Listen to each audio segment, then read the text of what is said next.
आदाब नाजरीन, दोपहर 3 बजे की उर्दू खबरों में आप सभी का खैर मकदम है। नजर डालेंगे इस वक्त की खास खबरों पर। सबसे पहले शुरुआत करते हैं कोरोना वायरस से मुतालिक खबरों से।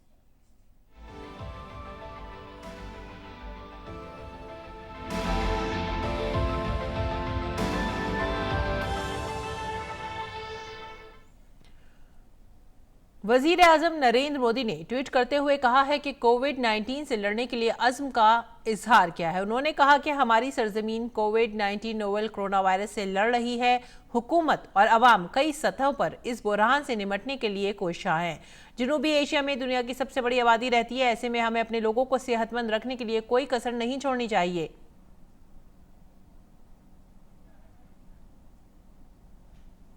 वजीर आजम ने कहा कि मैं तजवीज़ रखना चाहूँगा कि 7 ममालिक की क़यादत ने कोरोना वायरस से लड़ने के लिए एक मजबूत हिकमत अमली तय की है। हम वीडियो कॉन्फ्रेंसिंग के जरिए अपने शहरियों को महफूज रखने की तदाबीर पर बातचीत कर सकते हैं। हम मिलकर दुनिया के सामने मिसाल पेश करने और कुर्रे अर्ज़ को सेहतमंद रखने में ताउन कर सकते हैं। वज़ीर आज़म नरेंद्र मोदी ने अपने इसराइली हममंसब बेंजामिन नेतन्याहू से कल टेलीफोन पर बातचीत की। दोनों वज़राए आज़म ने कोरोना वायरस से मुतालिक आलमी सूरत हाल पर बात की। वज़ारत ख़ारजा ने बताया कि इसराइली वज़ीर आज़म ने वज़ीर आज़म मोदी को फ़ोन किया और दोनों रहनुमाओं ने दो तरफ़ा ताल्लुकात में हुई शानदार पेशरफ्त का जायज़ा लिया। बरतानवी वज़ीर आज़म बोरिस जॉनसन ने भी खतरनाक कोरोना वायरस के फैलाव से निमटने के लिए लाजमी बाहिमी बैनुल अक़वामी तालमेल पर की कोशिशों पर बातचीत के लिए वज़ीर आज़म नरेंद्र मोदी को फ़ोन किया। वज़ीर आज़म के दफ्तर से जारी बयान के मुताबिक दोनों रहनुमाओं ने नई दहाई में भारत बरतानिया स्ट्रैटेजिक शराकत दारी को मज़ीद मुस्तहकम करने के लिए अज़्म का इजहार भी किया। और एक शख्स में कोरोना वायरस की तस्दीक के बाद मुल्क में इससे मुतासर अफराद की तादाद 75 हो गई है। इस दौरान प्रोटोकॉल के मुताबिक तमाम तर एहतियाती इक़दाम किए जा रहे हैं, जिनमें स्क्रीनिंग और घर पर अलग तलग रहना भी शामिल है। काबिल ज़िक्र है कि कर्नाटक के कुलबर्गी में कल एक 76 साल शख्स की मौत हो गई थी, जो कई बीमारियों में मुब्तला थे और कोरोना के टेस्ट में पॉजिटिव भी पाया गया था। ये शख्स 29 जनवरी से 29 फरवरी 2020 के दौरान सऊदी अरब गया था।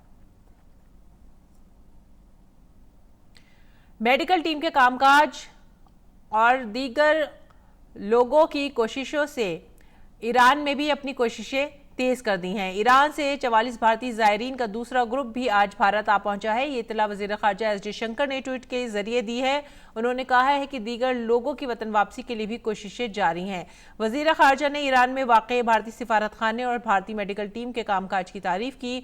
उन्होंने ईरान की इंतज़ामिया और उनकी परवाज़ों के ताउन के लिए शुक्रिया भी अदा किया। ईरान और इटली में फंसे हुए भारतीयों की मदद के लिए कोशिशें तेजतर कर दी गई हैं। ईरान से भारतीय शहरियों को लेकर एक तैयारा आज मुंबई पहुंचा। उसके अलावा भारत ने एक मेडिकल टीम ईरान रवाना की है ताकि वहां पर मौजूद भारतीय शहरियों की मदद की जा सके। 250 लोगों पर मुश्तमिल लोगों के एक ग्रुप को शनिचर को ईरान से वापस लाया जाएगा और इन तमाम शहरियों को जैसलमेर में एक फौजी अस्पताल में अलग थलग निगरानी में रखा जाएगा।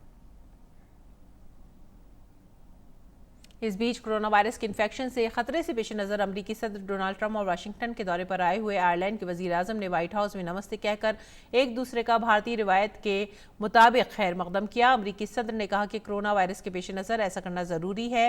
उन्होंने कहा हम इस वक्त हाथ नहीं मिलाएंगे, हालांकि ये थोड़ा सा अलग है। ट्रंप ने अपने हालिया भारत दौरे का तस्करा करते हुए कहा कि भारत में भी उन्होंने सभी से नमस्ते कहकर खैर मकदम किया था। कनाडा के वज़ीर आज़म जस्टिन ट्रूडो और उनकी अहलिया ने कोरोना वायरस की अलामत मिलने के बाद खुद को अलग थलग कर लिया है। ट्रूडो की अहलिया ने फ्लू जैसी अलामत सामने आने और कोरोना वायरस की जांच होने के मद्देनज़र ये फैसला लिया। ट्रूडो ने कनाडा के सूबाई और इलाकाई रहनुमाओं के साथ ओटावा में होने वाली अपनी मीटिंग मुलतवी कर दी। खेल से मुतालिक खबरों में भारतीय क्रिकेट कंट्रोल बोर्ड ने वाज़ेह कर दिया है कि भारत और जनूबी अफ्रीका के दरमियान 3 मैचों की यकरोज़ा सीरीज़ के अगले 2 मुकाबले खाली स्टेडियम में खेले जाएंगे।